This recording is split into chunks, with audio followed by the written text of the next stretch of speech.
नमस्कार, हमारे चैनल में आपका स्वागत है। मैं हूं रामचंद्र मौर्य।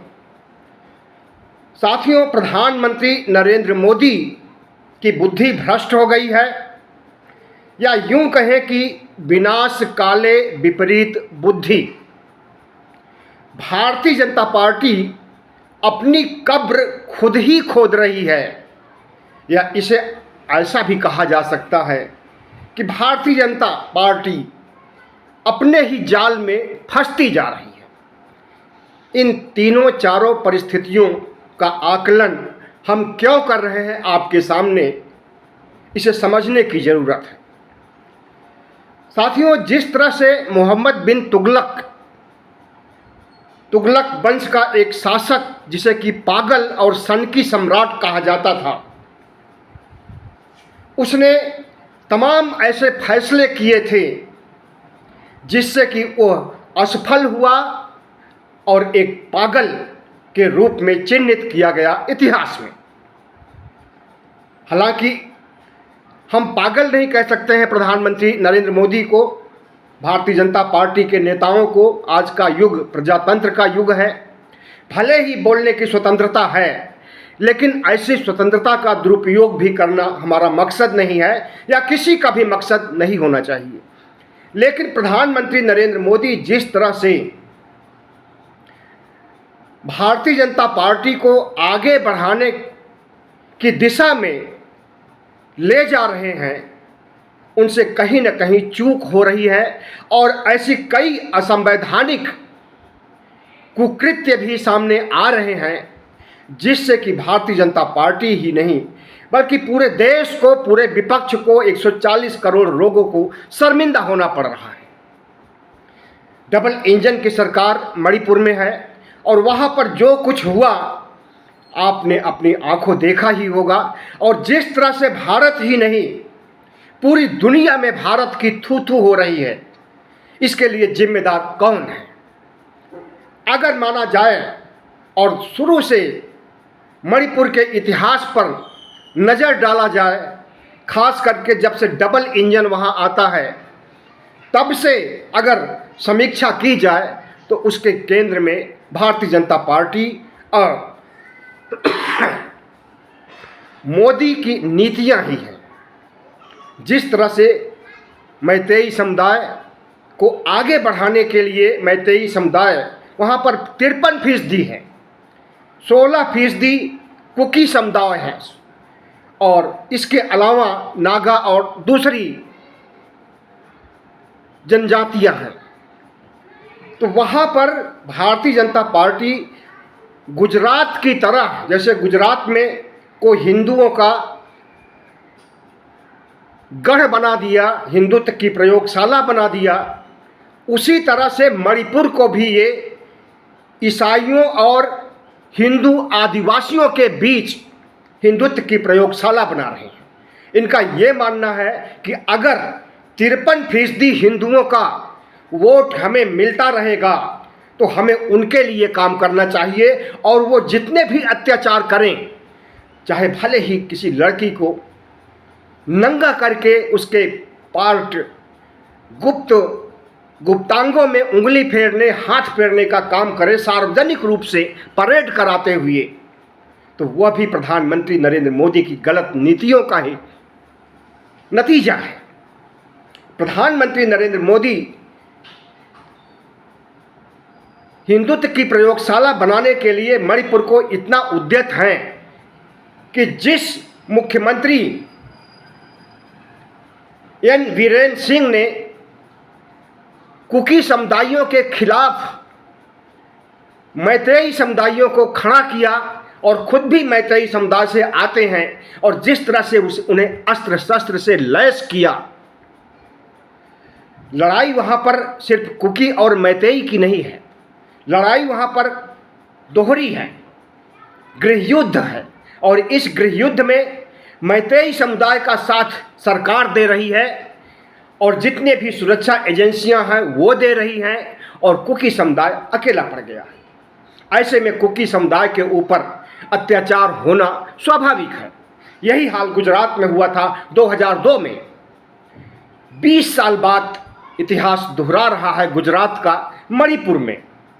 और प्रधानमंत्री नरेंद्र मोदी अंदर ही अंदर खुश हो रहे हैं कि जिस तरह से गुजरात को मैंने हिंदू मुस्लिम की घुट्टी पिला करके और हमेशा हमेशा के लिए मुसलमानों को बैकफुट पर ला दिया और हिंदुओं को आगे कर दिया, और हमारी सरकार शुरू से 2002 से या उसके पहले से बनती आ रही है और भविष्य में भी बनती रहेगी, वही फार्मूला मणिपुर में लागू करना चाहते हैं। गुजरात से बड़ी समानता है मणिपुर की। गुजरात के मुख्यमंत्री ने भी इस्तीफा नहीं दिया था, जबकि तत्कालीन प्रधानमंत्री अटल बिहारी वाजपेयी चाहते थे इस्तीफा, लेकिन नहीं दिया। भारतीय जनता पार्टी के दूसरे बड़े नेताओं प्रमोद महाजन, सुषमा स्वराज, आडवाणी, मुरली मनोहर जोशी, इनका सबका बरदस्त नरेंद्र मोदी के ऊपर था। सिर्फ अटल बिहारी वाजपेयी ही चाहते थे कि नरेंद्र मोदी इस्तीफा दें, लेकिन नहीं दिए इस्तीफा। और उन्होंने राजधर्म का पाठ पढ़ाया था जिसकी चर्चा आज भी की जाती है। लेकिन यहाँ पर मणिपुर में कोई राजधर्म का पाठ नहीं पढ़ा रहे हैं प्रधानमंत्री, बल्कि मौन स्वीकृति दे रहे हैं खुद प्रधानमंत्री। और जो घटना सामने आई है नग्न प्रदर्शन का, बलात्कार करके मार डालने का उस महिला को, उसके बारे में वहाँ के मुख्यमंत्री कहते हैं ऐसे तो सैकड़ों मामले हुए। एक मामले पर पूरा देश हिल गया, एक मामले पर पूरा विश्व हिल गया। यूरोपियन संसद में उठाया गया इस मामले को, अमेरिका में उठाया गया, ब्रिटेन में उठाया गया, कनाडा में, फ्रांस में, हर जगह भारत की थू थू हो रही है मणिपुर के हादसे से। लेकिन प्रधानमंत्री जो विश्व गुरु अपने को मानते हैं और कहते हैं कि हमने विश्व में डंका पीट दिया है, और उनका डंका आज किस तरह से निगेटिव प्रभाव दे रहा है पूरे देश में, पूरी दुनिया में, उसे आप अच्छी तरह से देख, सुन और महसूस कर सकते हैं।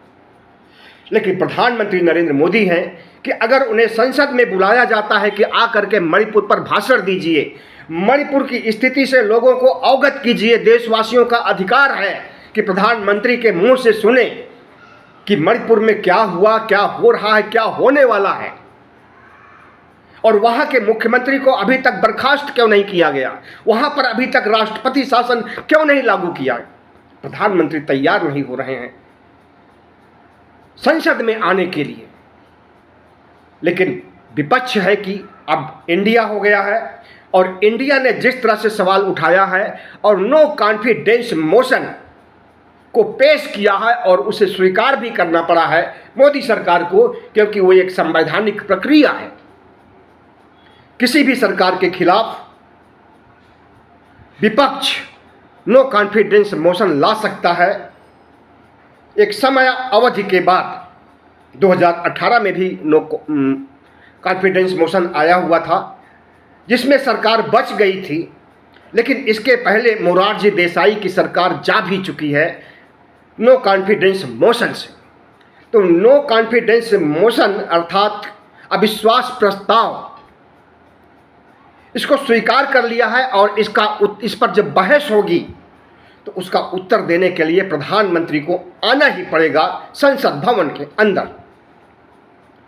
तो ये विपक्ष की रणनीति है कि अगर सीधे सीधे बुला रहे हैं तो आप नहीं आ रहे हैं संसद में, नो कॉन्फिडेंस मोशन लाएंगे तो आपको आना ही पड़ेगा, और आनी आपकी मजबूरी बन जाएगी। उस समय देखिए प्रधानमंत्री का चेहरा कैसा होता है, मणिपुर पर क्या बयान देते हैं।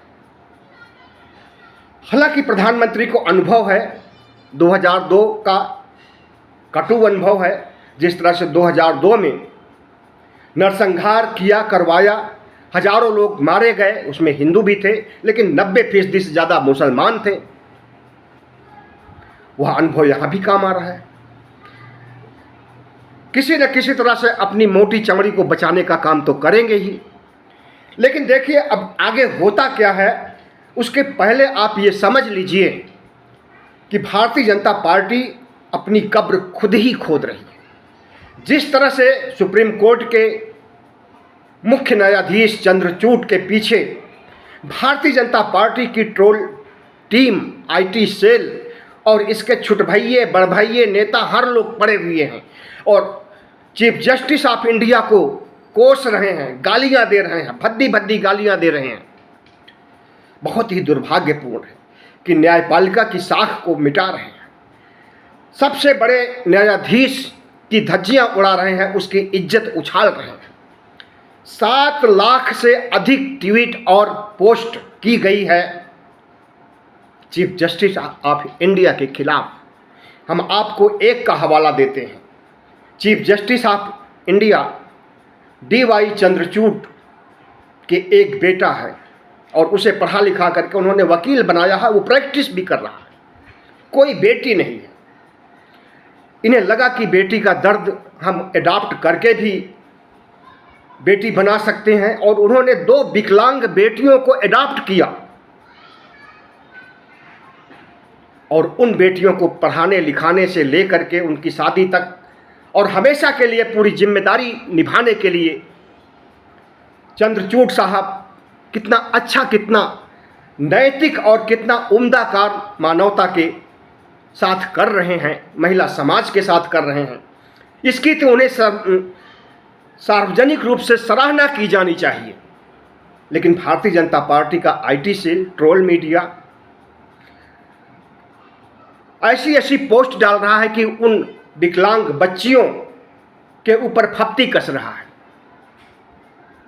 और यह दिखाया जा रहा है कि तुम्हारे कुकर्मों की वजह से तुम्हें 2 बेटियां विकलांग पैदा हुई हैं, जबकि वो बेटियां पैदा नहीं हुई हैं चीफ जस्टिस ऑफ इंडिया से, बल्कि उन्होंने अडॉप्ट किया है उन्हें, उनकी सेवा करने के लिए, उनकी परवरिश करने के लिए, उनकी ज़िंदगी को आगे बढ़ाने के लिए। इससे लोगों को प्रेरणा लेनी चाहिए। जितने भी धनाढ़ पैसे वाले संवेदनशील लोग हैं उन्हें ऐसा काम करना चाहिए। तो उसके लिए ट्रोल किया जा रहा है कि भगवान तुम्हें इसी रूप में कि 2 विकलांग बेटियां दे करके तुम्हारे कुकर्मों की सजा दे। इस तरह से इतनी भद्दी भद्दी घटिया घटिया पोस्ट चंद्रचूड़ साहब के खिलाफ की जा रही है, जिसे सुन करके, देख करके, पढ़ करके आपका भी कलेजा दहल जाएगा। प्रधानमंत्री नरेंद्र मोदी इन दिनों जो कुछ भी कर रहे हैं बौखलाए हुए हैं, खास करके विपक्ष से बौखलाए हुए हैं। जब से विपक्ष का गठबंधन बना है इंडिया, उसके बाद से ही भारतीय जनता पार्टी के प्रमुख मोदी, शाह और नड्डा की नींद हराम है। जिस तरह से 2 दिन पहले उन्होंने आतंकी संगठन के रूप में विपक्ष को चिन्हित किया, विपक्ष को आतंकी संगठन कहा, ईस्ट इंडिया कंपनी के नाम में भी तो इंडिया लगा है, मुजाहिदीन के नाम में भी इंडिया लगा है, IPF के नाम, PPF के नाम में भी इंडिया लगा है। इस तरह की बातें कर रहे हैं प्रधानमंत्री नरेंद्र मोदी, जो एक बड़े संवैधानिक पद पर बैठे हुए हैं और उन्हें पता है कि विपक्ष का लोकतंत्र में क्या महत्व होता है। प्रधानमंत्री नरेंद्र मोदी जी बौखलाए हुए हैं, सिर्फ विपक्ष की एकता से ही नहीं, एंटी इनकम्बेंसी से, महंगाई से, गुड गवर्नेंस नहीं बल्कि बैड गवर्नेंस से। और जिस तरह से RSS ने प्रधानमंत्री नरेंद्र मोदी की पोल खोलते हुए कहा है कि मोदी मीडिया, मोदी मैजिक गायब हो चुका है, अब मोदी के अंदर वो शक्ति नहीं है कि वे अपने बल पर चुनाव को जिता सकें। इतना ही नहीं कहा है RSS के अखबार ने, बल्कि यह भी कहा है कि अब हिंदू मुस्लिम कार्ड भी नहीं चलने वाला है। तो नरेंद्र मोदी को, RSS को लगने लगा है कि उसका राम मंदिर का कार्ड भी फेल होने वाला है। जिस तरह से बजरंग बली का कार्ड कर्नाटक में फेल हुआ है और बजरंग दल पर बैन लगाने की बात कह करके कांग्रेस ने बजरंग दल को, भारतीय जनता पार्टी को घेरने की कोशिश किया था, उसे किस रूप में इन्होंने मोड़ दिया और बजरंग बली को ला करके कि बजरंग बली पर ताला लगाना चाहते हैं, बजरंग बली को हमसे दूर करना चाहते हैं। बजरंग बली के अनुसार भाषणबाजी होने लगी और हाथ उठा करके नारे लगवाने जाने लगे, बजरंग बली की जय। चुनाव आयोग ने भी इस पर आपत्ति नहीं किया, क्योंकि चुनाव आयोग प्रधानमंत्री नरेंद्र मोदी की मुट्ठी में बंद है। उसकी कैसी हिम्मत कि वो प्रधानमंत्री के जयकारा पर बजरंगबली के जयकारा पर कैसे लगा सकता? अगर वही विपक्ष का कोई नेता, कांग्रेस का नेता होता या दूसरी पार्टियों का नेता होता तो उसे जेल में डाल दिया गया होता चुनाव आचार संहिता का उल्लंघन करने के आरोप में। लेकिन प्रधानमंत्री नरेंद्र मोदी पर उसका कोई असर नहीं पड़ा और उन्होंने तो यहां तक कहा कि जब ईवीएम की बटन दबाइए तो बोलिए जय श्री राम। और कर्नाटक की जनता ने दिखा दिया कि ईवीएम की बटन दबाएंगे तो जय श्री राम नहीं, कुछ और बोलेंगे। और प्रधानमंत्री नरेंद्र मोदी, आरएसएस और जितने भी कट्टरपंथी संगठन हिंदुओं के हैं, सबको आभास हो गया है कि अब भारतीय जनता पार्टी अपने ही हाथों से अपनी कब्र खोद रही है और उस कब्र में खुद ही दफन होगी, उसे दफनाने की जरूरत नहीं पड़ेगी। जिस तरह से प्रधानमंत्री विपक्ष के खिलाफ, मणिपुर की आलोचना जो कर रहे हैं उनके खिलाफ, यहां तक कि सुप्रीम कोर्ट के खिलाफ आग उगलवा रहे हैं अपनी ट्रोल मीडिया से, अपनी आईटी सेल से, अपने प्रचार तंत्र से, उसे पूरा देश देख रहा है। देश ही नहीं बल्कि दुनिया देख रही है। तो प्रधानमंत्री नरेंद्र मोदी की बुद्धि भ्रष्ट हो गई है। मैंने पहले भी कहा था और अब भी कह रहा हूं, क्योंकि प्रधानमंत्री नरेंद्र मोदी को जब लाया गया था तो उनके लोक लुभावन नारों से लाया गया था और उसमें से कोई भी नारे साकार नहीं हुए। 15-15 लाख की तो बात दूर, जीएसटी लाकर के जिस तरह से इस देश के व्यापारियों की, मध्यम वर्ग के व्यापारियों या छुटभइये व्यापारियों की कमर तोड़ी गई है, अर्थव्यवस्था को डूबने में जीएसटी ने जिस तरह से योगदान दिया है, नोटबंदी ने जिस तरह से छुटभइये कारोबारियों की कमर तोड़ी है और इस देश को लाइन में खड़ा कर दिया रातों रात बैंकों के सामने, और फिर जो नोट बदले थे 500 और 2000 के नोट लाए थे, 5 साल बाद वो 2000 की नोट भी वापस ले लेते हैं। तो तुगलकी फैसला प्रधानमंत्री नरेंद्र मोदी का सिर्फ नोटबंदी में ही नहीं है, बल्कि आप देखिए तो CAA NRC भी है। CAA NRC के जरिए चाहते थे कि इस देश के मुसलमानों की नागरिकता खत्म कर दी जाए, पिछड़ी जातियों, दलित जातियों, आदिवासियों की नागरिकता खत्म कर दी जाए। इसके लिए CAA NRC लाया गया था। लेकिन जितना विरोध हुआ था, खास करके मुस्लिम समुदाय ने जितना विरोध किया था और उनका साथ हिंदुओं ने दिया था, उसकी वजह से इन्हें CAA NRC ठंडे बस्ते में डालना पड़ा। किसानों की बात है, किसानों के लिए 3 काले कानून लाए गए थे और किसानों की प्रॉपर्टी, उनके खेत, उनके खलिहान पर कब्जा करके अडानी अंबानी को सौंपने का षड्यंत्र किया गया था और इस षड्यंत्र को भांप गए किसान। इस षड्यंत्र में यह भी था कि अगर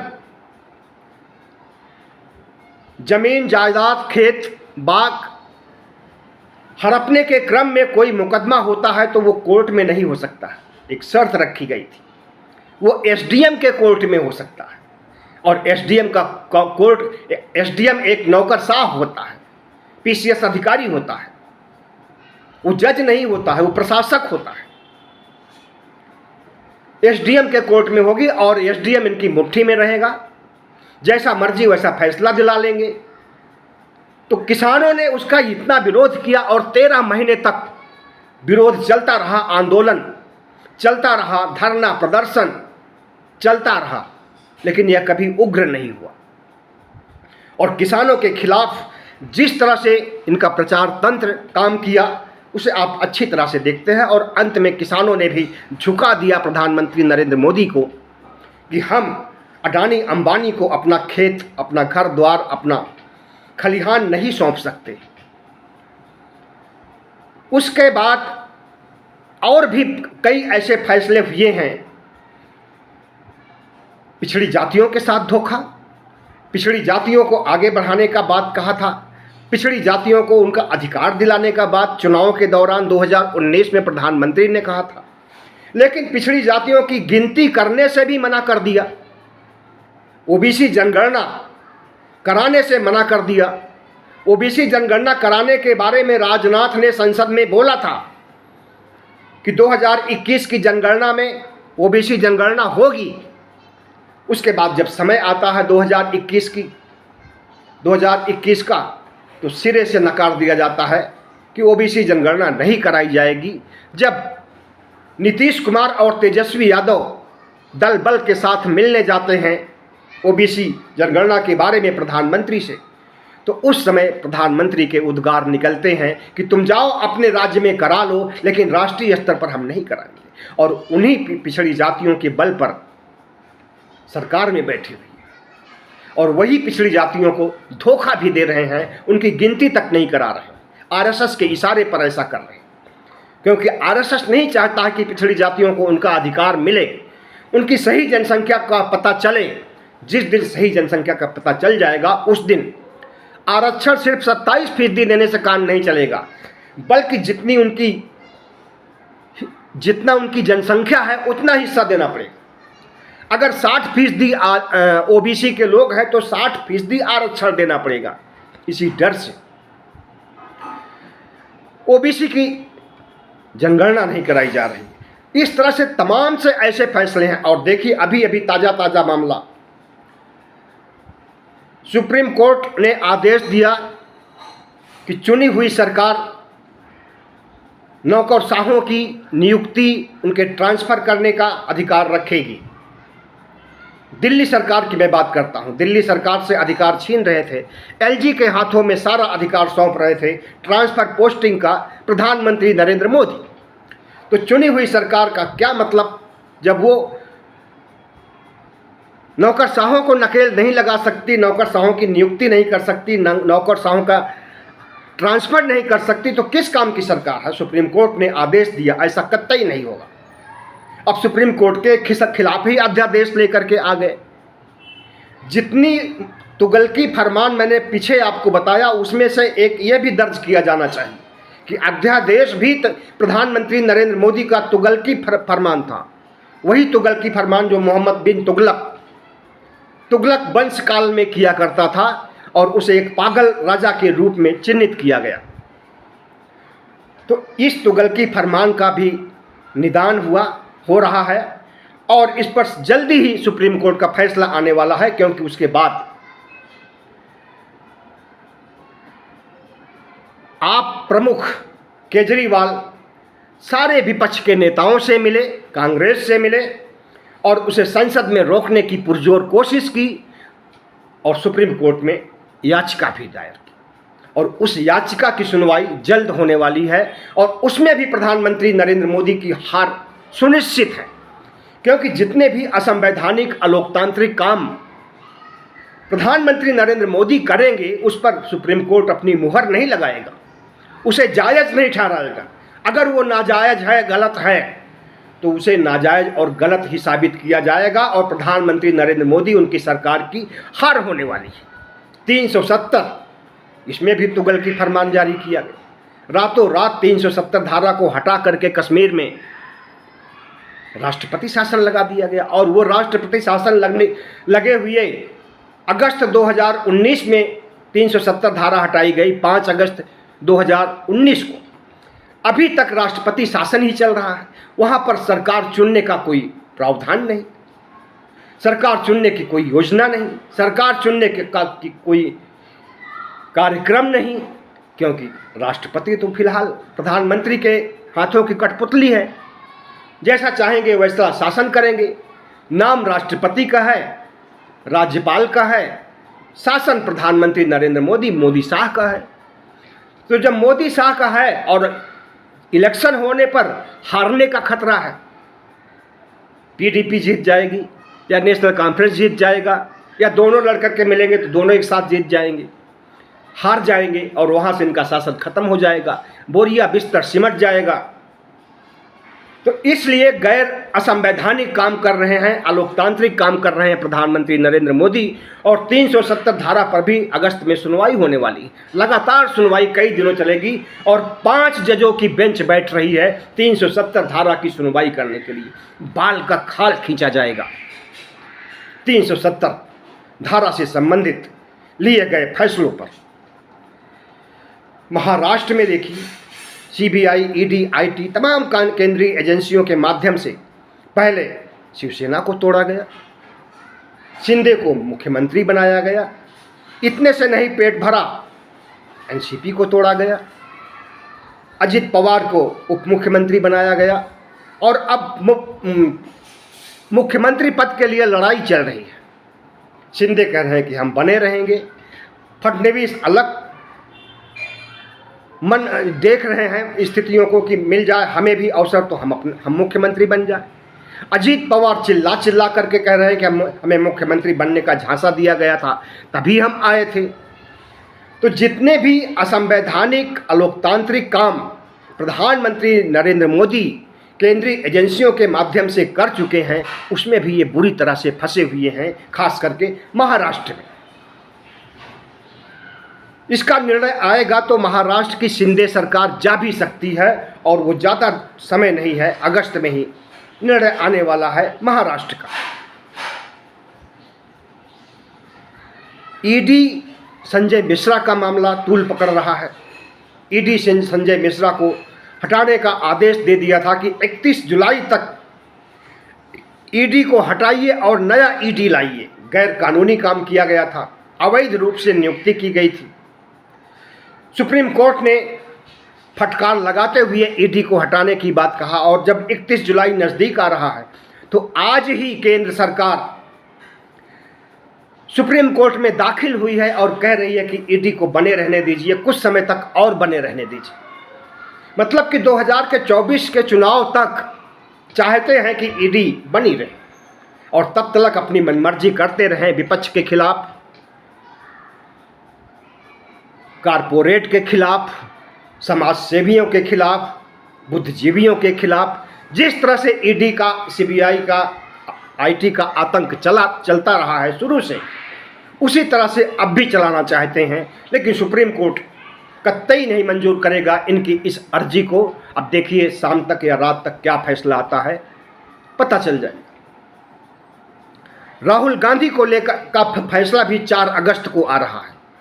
जिस तरह से राहुल गांधी को घेरा गया और उन्हें उनका मकान छीना गया, सरकारी उनकी सांसदी छीनी गई और उनके ऊपर जिस तरह से मानसिक दबाव डाला गया कि सरकार के खिलाफ आवाज़ मत उठाइए, अगर सरकार के खिलाफ आवाज़ उठाइएगा तो यही हश्र होगा जो नरेंद्र मोदी चाहते हैं वो कर देंगे।